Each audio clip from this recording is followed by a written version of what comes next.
کیا آپ جانتے ہیں بارش سے پہلے ہی چیونٹیوں کو کیسے پتہ چل جاتا ہے کہ بارش ہونے والی ہے؟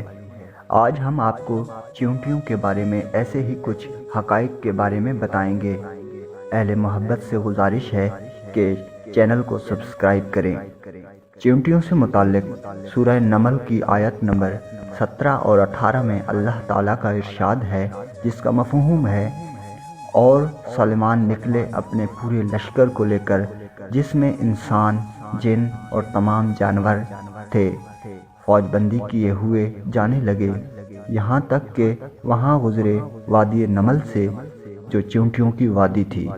ایک چیونٹی نے دوسری چیونٹی سے کہا: اے چیونٹیوں، اپنے گھروں کو گھس جاؤ، کہیں تمہیں سلیمان اور اس کی فوجیں نہ پیس دیں اور انہیں خبر بھی نہ ہو۔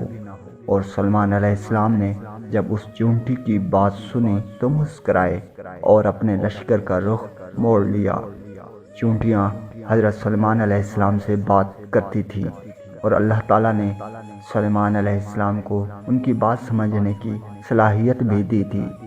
جو بات قرآن نے 1400 سال پہلے بتائی، آج کی جدید سائنس مختلف تجربات کرنے کے بعد اس نتیجے پر پہنچی ہے کہ چیونٹیاں ایک زبردست معاشی سسٹم میں رہتی ہیں اور اتنے مشکل سسٹم سے بات کرتی ہیں کہ عقل دنگ رہ جاتی ہے۔ سائنس نے بتایا کہ چیونٹیاں آواز سے بات نہیں کرتی، بلکہ ڈیٹا منتقل کر کے بات کرتی ہیں، اور ان کا طریقہ یہ ہوتا ہے کہ وہ اپنے منہ سے ایک مواد نکالتی ہیں اور سامنے والی چیونٹی کے منہ پر چپکا دیتی ہیں۔ دوسری چیونٹی اس سے سارا پیغام ڈی کوڈ کر کے سمجھ لیتی ہے۔ اس لیے آپ نے اکثر دیکھا ہوگا کہ چیونٹیاں چلتے چلتے رک کر دوسری چیونٹی کے منہ سے منہ لگا کر آگے چلی جاتی ہیں۔ یہ وہ عمل ہوتا ہے جس میں وہ ڈیٹا منتقل کرتی ہیں۔ جدید تحقیق میں یہ بات ثابت ہو چکی ہے کہ چیونٹیاں آپس میں نہ صرف بات کرتی ہیں، بلکہ ایک زبردست نظام کے تحت زندگی بھی گزارتی ہیں۔ آپ نے اکثر دیکھا ہوگا کہ بارش سے پہلے چیونٹیاں اپنے گھر کے باہر گول چکر لگانا شروع کر دیتی ہیں اور مٹی کے پہاڑ بنا لیتی ہیں تاکہ بارش کا پانی ان کے گھر میں نہ آ سکے۔ انہیں وقت سے پہلے بارش کا اس لیے اندازہ ہو جاتا ہے کہ اس میں قدرتی طور پر سینسر موجود ہوتا ہے، جسے ہائیڈروفولک کہتے ہیں۔ جب ہوا میں نمی کا تناسب زیادہ ہو جاتا ہے تو چیونٹیوں میں موجود یہ سینسر ایسے محسوس کرتا ہے اور چیونٹیوں کے دماغ کو بارش کے متعلق پیغام پہنچاتا ہے۔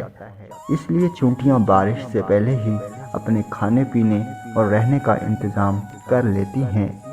محکمہ موسمیات بھی اسی عمل کو دہراتے ہوئے ہوا میں نمی کا تناسب نوٹ کرتے ہیں اور پھر بتاتے ہیں کہ بارش کے کیا امکانات ہیں۔ تاریخ گواہ ہے کہ جنہوں نے قرآن میں غور و فکر کیا، ان لوگوں نے درختوں کے نیچے بیٹھ کر نہ صرف زمین کا حجم بتایا، بلکہ یہ بھی بتایا کہ انسان پرندوں کی مانند کیسے پرواز کر سکتا ہے۔ چنانچہ جہاز کے سب سے پہلے موجد مسلمان ہی ہیں۔ اگر ہم قرآن میں غور و فکر کریں تو ایسی ایجادات کر سکتے ہیں کہ نسل انسانی حیران رہ جائے۔ اللہ تعالیٰ نے